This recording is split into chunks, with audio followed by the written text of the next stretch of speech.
तो सबसे पहले आप सभी को नमस्कार। तो दोस्तों आज के इस वीडियो में हम लोग सीखने वाले हैं बहुलक कैसे ज्ञात कर सकते हैं। तो चलिए दोस्तों, बहुलक ज्ञात करने से पहले आपको सबसे पहले जानकारी होना चाहिए कि बहुलक का फॉर्मूला आखिर क्या होता है। तो दोस्तों वीडियो स्टार्ट करने से पहले आप लोग एक चीज़ नोटिस कीजिएगा कि यहाँ पे आपको जो भी चीज़ याद करना है ना, जैसे बहुलक माध्य माध्यिका, तो आप उसका फार्मूला ज़रूर याद कीजिएगा। फार्मूला जो दोस्तों बहुत मायने रखता है। अगर आप लोग फार्मूला याद कर लेते हैं तो आप कैसे नो क्वेश्चन किसी भी तरह का हो आप ज़रूर से सॉल्व कर सकते हैं। और ये जो दोस्तों बहुलक जो है सो आपको एग्जाम में 5 नंबर में पूछता है, बहुलक हो या माध्य या फिर माध्यिका हो। तो चलिए हम फिर वीडियो को कर रहे हैं स्टार्ट, और वीडियो को बहुत अच्छी तरीके से देखेगा। अगर आप लोग नहीं समझ रहे हैं तो आप लोग वीडियो को थोड़ा पीछे स्किप कर दीजिएगा, डबल टैप कीजिएगा स्क्रीन पर तो वो पीछे स्किप हो जाएगा। तो चलिए ये बहुलक का फॉर्मूला देख लीजिए। तो देखिए दोस्तों, सबसे पहले बहुलक का फॉर्मूला जानते हैं, L plus F1 minus F0 होता है, ठीक।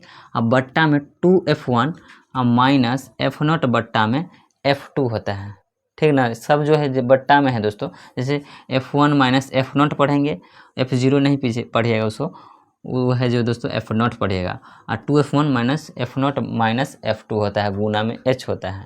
तो ये फार्मूला आपको याद होना चाहिए। तो चलिए हमको जो दोस्तों फार्मूला याद हो गया, अब सबसे पहले जानते हैं कि फार्मूला में हमको क्या क्या चीज़ की ज़रूरत पड़ने वाला है। तो सबसे पहले हमको L का मान निकालना है, ठीक। उसके बाद F1 का मान निकालना है।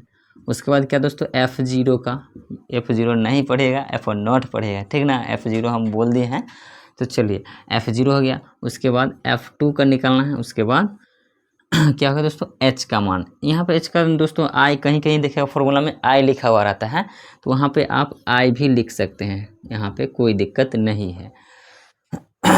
तो चलिए दोस्तों, यहाँ पे हम ये चीज़ कर लिए हैं। तो सबसे पहले आपको इस जो भी देखिए क्वेश्चन रहेगा, ठीक ना, क्वेश्चन आपको ये हॉरिजेंटल या वर्टिकल किसी भी तरीके से बहुलक क्वेश्चन दिया जा सकता है। आप इसे चाहे तो इसे लंबा करके ही बना सकते हैं, कोई दिक्कत नहीं है, ठीक। तो चलिए हम इसे इसी तरह से बताते हैं। तो चलिए दोस्तों, यहाँ पे हम अगर बात कर ले कि बारंबारता, जिसे हम ऐप से सूचित कर दें, ठीक।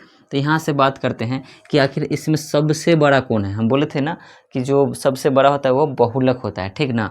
सबसे बड़ा और सबसे बार बार जो आता है, ठीक। जैसे एक संख्या में मतलब लगातार लिख दिया, उसमें जो बार बार आता है, जैसे 3 5 बार आ गया और 2 2 ये बार आया, तो इसमें बहुलक कौन हो गया, 3 हो जाएगा। इसी तरह से इसमें अगर बहुलक की बात करें, सबसे ज़्यादा बहुत मतलब क्या होगा, 61। तो यहाँ पे बहुत जो है दोस्तों 61 हो गया, ठीक ना। तो यहाँ पे आप इसको जहाँ से ये क्या हो गया दोस्तों, इसको हम पहले अंडरलाइन कर लेते हैं, ठीक। इधर से और इधर से ये अंडरलाइन कर ली। और ये देखिए दोस्तों 61 जो हुआ, ये किसका मान हुआ दोस्तों, 61 हुआ दोस्तों F1 का मान हुआ, ठीक। हम यहाँ पर लिख दे रहे हैं, आपको साफ दिखना चाहिए। ये 61 जो है दोस्तों F1 का मान हुआ, समझ गए। और उसके पीछे देखिए F1 के पीछे क्या आता है, 0, मतलब दोस्तों 0 आता है। तो F0 जिसको हम 0 से पढ़ते हैं, तो ये किसका मान है दोस्तों, F0 का मान है, ठीक ना। F0 पे पढ़िएगा इसको। चलिए, तो आप ये भी बता सकते हैं ये किसका मान है, तो ये जो है दोस्तों 38 जो है F2 का मान है। इतना समझ गए, इतना समझे सभी लोग। अगर समझे तो भाई वीडियो को लाइक भी कीजिएगा। तो देखिए दोस्तों, हमारा F1 का मान क्या निकला दोस्तों, 61 निकला, ठीक। और F0 का कितना आया, 52 आया। और F2 का कितना आया, 38 आ गया।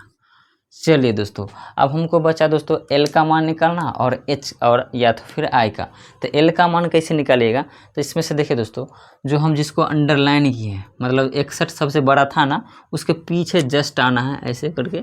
और इसमें ये इसको क्या बोलेंगे दोस्तों, इसको हम बहुलक वर्ग बोलेंगे, ठीक ना, बहुलक वर्ग बोलते हैं। तो यहाँ पे बहुलक वर्ग क्या है दोस्तों, 60 यानी 60 और 80 है। तो चलिए इसमें से देखिए, ये जो होता है दोस्तों निम्न सीमा, मतलब निम्न है, और ये निम्न वर्ग है, ये उच्च वर्ग है। तो इसमें से आपको निम्न वर्ग लेना है। तो निम्न वर्ग क्या है दोस्तों, यहाँ पे 60 है। तो ये जो है दोस्तों L का मान 60 आ चुका है। और चलिए आप बात करते हैं H का मान। तो H का मान देखिए दोस्तों, ये दोनों के बीच में, बहुलक वर्ग के बीच में कितना का डिफरेंस है। ये जो वर्ग अंतराल लिखे हैं, जैसे 0 से 20, 20 से 40, तो कितना का अंतर आ रहा है, गैप, यानी कि 20 का आ रहा है। तो यहाँ पे गैप जो है दोस्तों 20 का आ गया। तो आप तो दोस्तों कोई भी बच्चा भी, दूध पीने वाला बच्चा भी इसे सॉल्व कर देगा, जोड़ घटा गुना भाग करके। तो चलिए हम इसे सॉल्व करते हैं।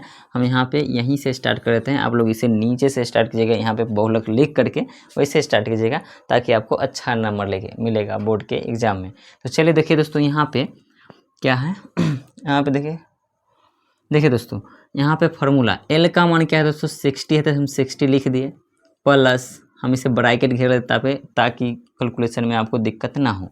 चलिए F1 का मान कितना है दोस्तों 61 है, और माइनस F0 का मान कितना है 52 है। तो ये भी समझ गए। चलिए नीचे में देखते हैं क्या है दोस्तों, 2 है पहले यहाँ लगा, तो 2 हम यहाँ देते हैं, और ये जो दोस्तों 2 है ये मल्टीप्लाई में है, ठीक ना। उसके बाद F1 क्या है, F1 देखिए 61 है, और माइनस F0 कितना आया है 52 आया है। आप लोग बिल्कुल भी स्किप नहीं कीजिएगा, नहीं तो आप लोग नहीं समझेगा, तो उसका जिम्मेवार हम नहीं है, ठीक ना। चलिए F0 का मान क्या था 52 हो गया, माइनस 38 हो गया। चलिए इसे हम घेर दिए, और गुना में H का मान कितना आया था तो 20 आया था। चलिए हमारा क्वेश्चन जो है दोस्तों अब सॉल्व हो जाएगा। 60 प्लस, यहाँ पे देखिए प्लस है, यहाँ पे काफ़ी बच्चा है जो दोस्तों यहाँ पे गुना करने लगता है, तो ऐसा आप लोग नहीं कीजिएगा। तो चलिए हम इसे ऊपर से घटाते हैं। 61 में से 50 कितना आएगा 52, तो कितना बचेगा 9, ठीक। और यहाँ पे देखिए कितना है दोस्तों 2, तो इसको हम 62 जा कितना हो जाएगा 122 हो जाएगा, ठीक ना। 61 2 जा 122 हो जाएगा। अब दोनों को जो दोस्तों ऐड कर दीजिए, तो कितना हो जाएगा 60 प्लस 90 हो जाएगा ये दोनों को, और मल्टीप्लाई 20। चलिए 60 प्लस 9 अपॉन क्या हो गया दोस्तों, ये दोनों को हम घटाएंगे, तो यहाँ पे कितना हो जाएगा 20, और प्लस में 90 घटा दे तो 2 तो पहले आएगा 32 आ गया, और गुना में 20। चलिए देखिए दोस्तों, यहाँ पे हम इसे पहले मल्टीप्लाई कर लेते हैं। 60 प्लस 90 80 कितना हो जाएगा 82, और बट्टा में 32, नहीं इसे हम काट लेते हैं दोस्तों पहले 32, और गुना नहीं। चलिए दोस्तों देखिए, यहाँ पे काफ़ी बच्चों को कैलकुलेशन में दिक्कत हो सकता है, तो क्या कीजिएगा कि इसको ना 2 करके काटिएगा। जैसे कि हम 2 को टेबल में 32 कितना बार में 60 बार में, और 2 के टेबल में 80 कितना आता है 90 बार में, इतना हो गया। चलिए 180 कितना आता है 90 बार में, और 2 के टेबल में फिर 16 कितना बार में आता है, तो दोस्तों यहाँ पे आता है 8 बार में, और ये दोस्तों आता है 45 बार में। 2 से ही करना था, ज़्यादा कुछ नहीं। चलिए अब देखिए 60 प्लस 45 अपॉन 8 हो गया, ठीक। इसको भाग दीजिए 60 प्लस, वो दिखाई दे रहा है ना। चलिए एक लाइन और चले, 60 प्लस यहाँ पे आगे क्वेश्चन कर दे।